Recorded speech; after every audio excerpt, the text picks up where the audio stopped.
Waluigi, quite possibly the most ambivalent character request in Smash Bros. History. For 3 games now, he has toed the line as an assist trophy, missing out on that glorious roster spot. However, with more DLC on the horizon, could this be the Wa Man's chance to break into the scene? To find out, let's dive in and flash back all the way to the start of his quest for this cycle, E3 2018. For many Waluigi fans, all hope seemed lost when he popped out of that assist trophy at E3. He had fallen short once again, but this time was different. Waluigi fans took to social media to voice their disappointment with his exclusion once again. A few crazed fans even went so far as to tag Sakurai himself in many distasteful and inappropriate Waluigi memes and posts, resulting in Sakurai having to block them on social media.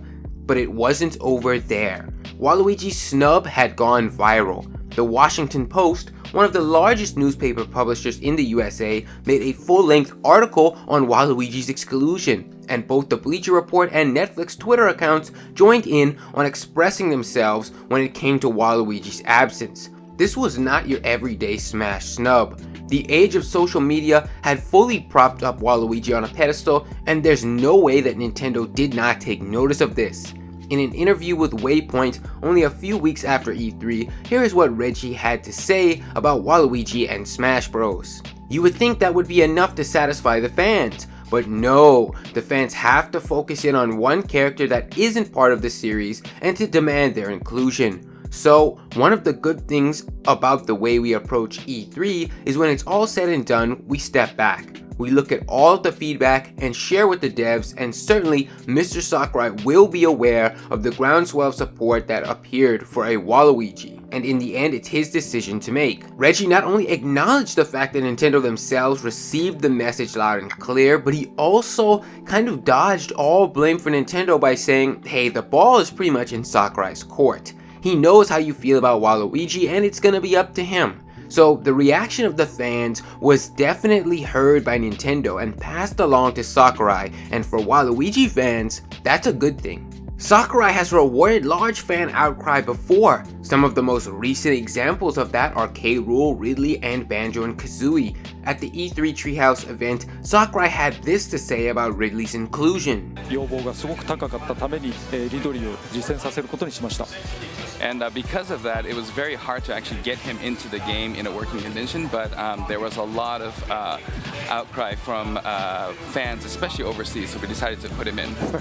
And in one of Sakurai's Famitsu columns after Banjo's release, he had this to say. This, in reference to Banjo, was another fighter that I received a lot of requests for, mostly from overseas. That being said, King K. Rool and Ridley were pretty fervently requested too, and as I continue to grant these requests, I can only see a future where there's even more of them. This quote is a pretty optimistic outlook from Sakurai towards Western character requests, and luckily for Waluigi fans, as we've already seen, he has an enormous amount of support coming from the Western side of the world. But Red, we just received Piranha Plant. Would we really get another Mario character so soon? Well, it's funny you ask that. I think that Plant is a point in Waluigi's favor, not against him. The fact that Sakurai and team were willing to go out of their way to add yet another Mario character at all when it clearly wasn't needed tells me they don't care how many Mario characters get in or even who they are. And spoiler alert, I don't even think Waluigi will be the last Mario character to get into Ultimate. I think Geno is gonna get in as well, but that's another video for another time, if we get around to it before he's released, that is. That would bring the total number of Mario characters up to 11, but I guess it's to be expected for the flagship series. Now so far we've talked mostly about fans, but I want you to buckle up as we dive into the dark web of Smash Bros speculation with something called the Parra Leak. Now regardless if you've heard of this leak or not, stick around as I guide you through some interesting things to consider. So first off, what is Parra Leak? It's a leak from a Discord user named Paragon. The leak was released early in June and outlined 4 characters that would be coming to Smash Bros Ultimate: Hero, Banjo and Kazooie, an Undertale rep who wasn't Sans, and Waluigi. Now I know whether you've seen this leak before or not, a bunch of red flags are going off for you because we already know fighter number 4 is Terry, but stay with me for a bit longer.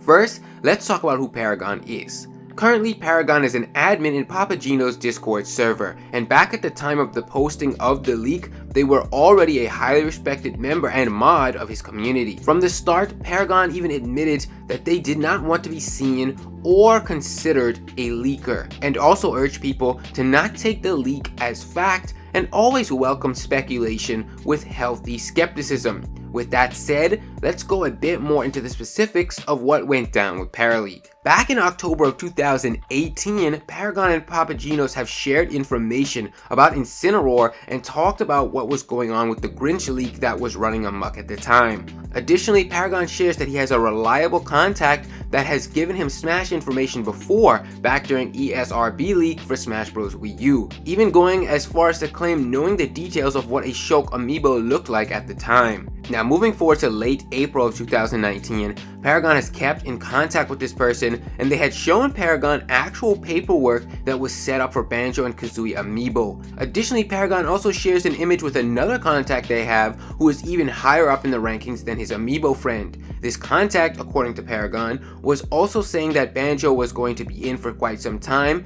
but Paragon was somewhat wary of the information and probably wasn't fully on board until seeing the amiibo information. In the image, you can see that this person clearly knew about the date on which Joker's presentation would be and knew about it almost a full month in advance. Now, just based on this information we've seen so far, I would say it's pretty clear Paragon has legitimate information at this time. But let's push further. June of 2019 rolls around, and Paragon, after months of speculating in the shadows, brings the Paraleak to the public. Now initially, Paragon only released a part of the photo, showing just Joker, the Dragon Quest XI protagonist, and Banjo. The reasoning behind this was that the last two characters were so outlandish that people most likely wouldn't believe them unless the first two were right, and I can understand that logic. Paragon's initial prediction revolved around Luminary being revealed at the Smash Bros. Ultimate World Championship on June 8th. However, when that didn't happen, Paragon adjusted the prediction, expecting a double reveal with Banjo and Luminary at E3. Now, up until this point, Paragon had been referring to Hero as Luminary, but behind the scenes, he supposedly knew what the situation really was, which is where things get a bit weird. So on June 14th, Papa Geno's and some of his staff received private messages from an account named Daraku9X, in which Daraku claimed that Paragon knew more information beyond what was out there, and they included a direct message from Paragon supposedly to Daraku, essentially leaking that private conversation. The image between Paragon and Daraku is discussing a lot of the information that was not revealed to the public and left out of Paraleak. You can see that not only did Paragon know the characters, but also knew details like Hero being the name of the character, as well as which ults would come with Luminary. They knew about the down B mechanic in some facets. They knew that Banjo's trailer was a K. Rool repeat. They even knew about Breath of the Wild 2. This is a host of information that was left out of Paraleak and was probably never supposed to be seen by the public. The next day, on the 15th of June, the image was posted to 4chan, and at this point, chaos followed. People started to notice some inconsistencies with the leaked DM and what was happening in real time. For starters, in the leaked DM, it's listed as being June 8th, the same day as the World Championship where Paragon had said that Luminary was supposed to be revealed. If you take note of the time, 4:20 p.m., Paragon is listed as saying he had shared the full image of Paraleak to Papa Geno's Discord Forest Maze, and just above that, the full image was sent to Daraku at 3:41 p.m. But when cross-referencing with the Papa Geno's server, it confirms that the first time Paragon sent the image to the server was actually at 5:21 Pacific Standard Time, as the time always displays the perspective of the user who is viewing. In my case, that's PST. However, the perspective that is important here is that of Daraku, since that's whose image we are viewing. What time zone is Daraku in? Because all three of the major American time zones do not line up with this image. If Daraku lives in Eastern Standard Time, it implies that he received this DM from Paragon 4 hours before Paragon would have ever sent the reveal to Forest Maze, which wouldn't make any sense with what it says in the DM. Why would you send a DM to someone saying you shared that graphic in Forest Maze when in reality you hadn't actually done it yet? Likewise, you plug in the other time zones, CST would be 3 hours before and PST would still be 1 hour before. So in order for this to line up, Daraku would need to live in a time zone behind PST, one possible option being Hawaii. She's on vacation in Hawaii? Oh. But yeah, the whole time zone business with these messages is very sketchy and hard to grasp for me. People began to say that because of these inconsistencies, the DM from Daraku was faked. However, a problem had arisen. Behind closed doors, Paragon had confirmed to Papagenos in confidence that the screenshots were real but out of context. So Paragon was vouching for the DMs being legitimate, even though the timing of it all seemed to not make any sense at all. This caused even more people to become skeptical, but the confusion of this case doesn't stop there. Let's backtrack to the 8th once more, the same day that the supposed DM was received by Daraku. In the DM, Paragon says, "I highly suspect cease and desist are gonna start going out. Luckily I'm not high profile enough to get one, but if someone like Sabi got one, I wouldn't be surprised." Now Paragon would go on to reveal to fellow server staff that he had actually received a cease and desist. The weird part, however, is that he makes this post on the 8th of June, the same day that the image was sent to Daraku, saying that he suspects cease and desist are going out. So again, it just seems bizarre. And on top of that, Sabi did in fact reveal the very next day that they had received the cease and desist. So what are the odds that Paragon speculated cease and desist were being sent out, and then he also happened to receive one in the very same day?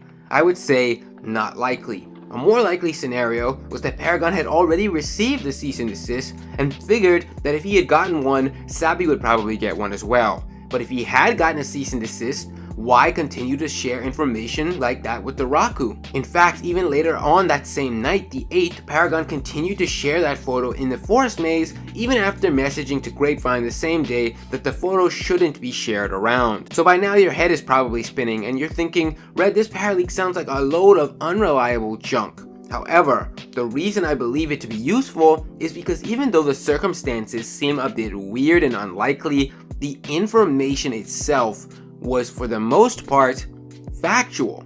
What do I mean by that? Let's look. For starters, as we discussed way back at the start of the video, Paragon successfully proved they knew about Banjo and Kazooie being in way before any credible leaker at the time had gone public with that information. Hero had been speculated for months, but no one knew for sure if it was going to happen.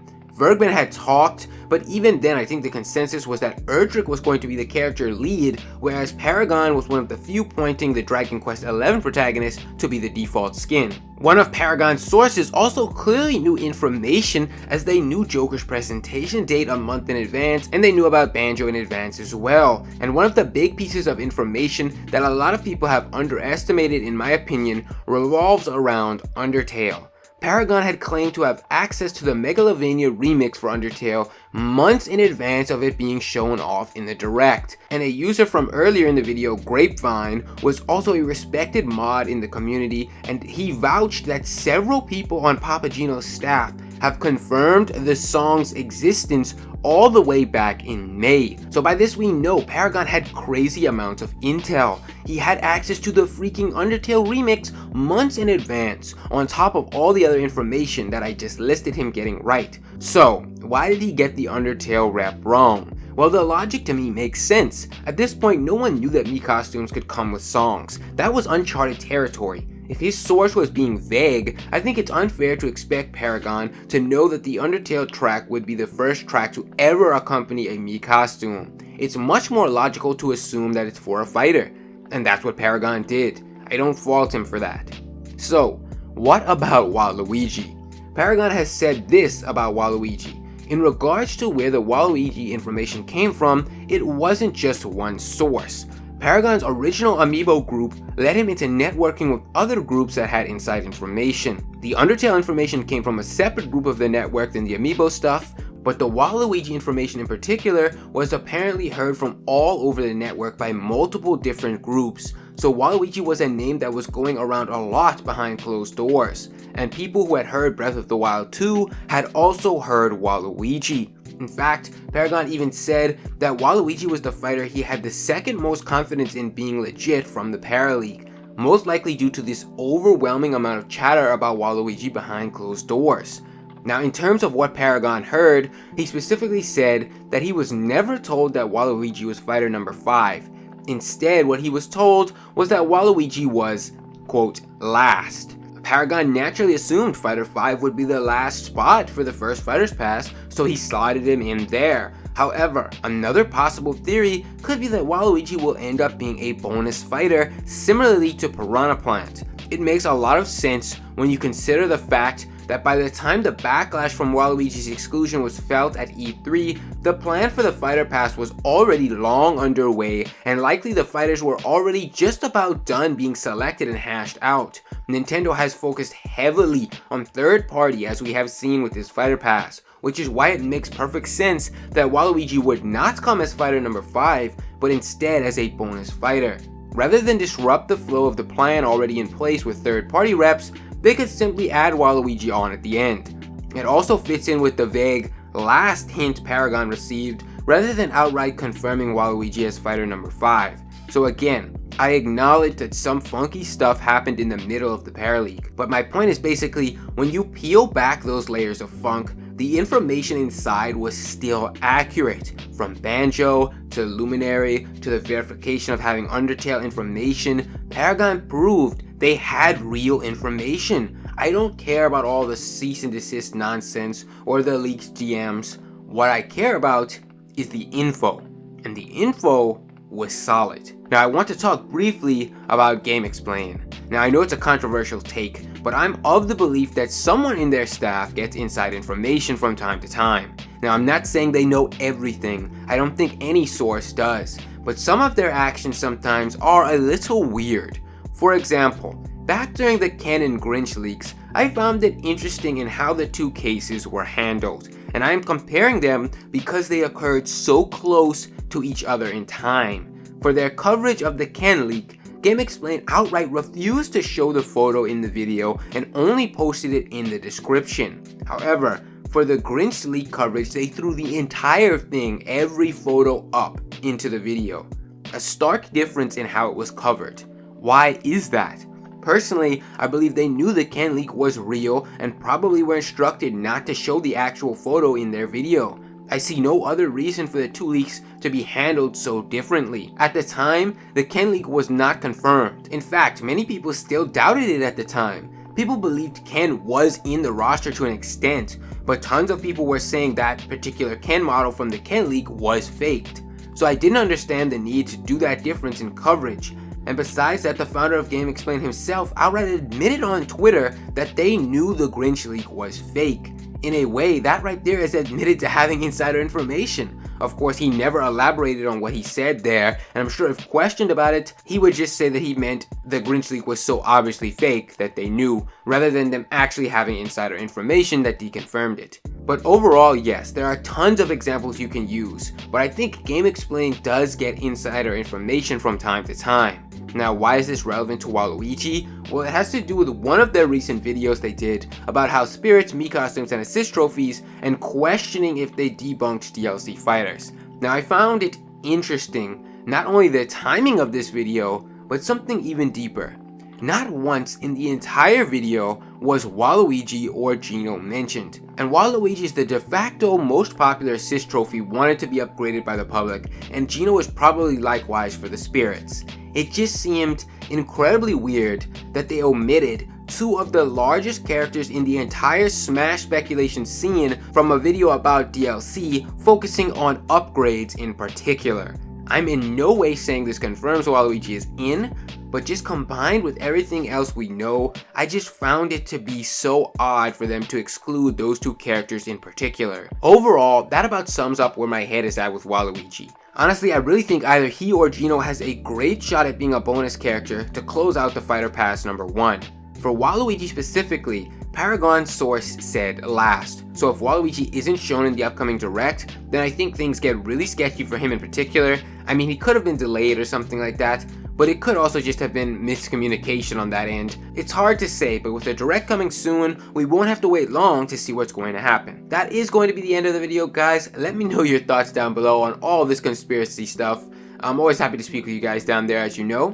Don't forget to subscribe with notifications on to stay up to date with future content. Social media links down below. Thanks for watching, guys. See you next time.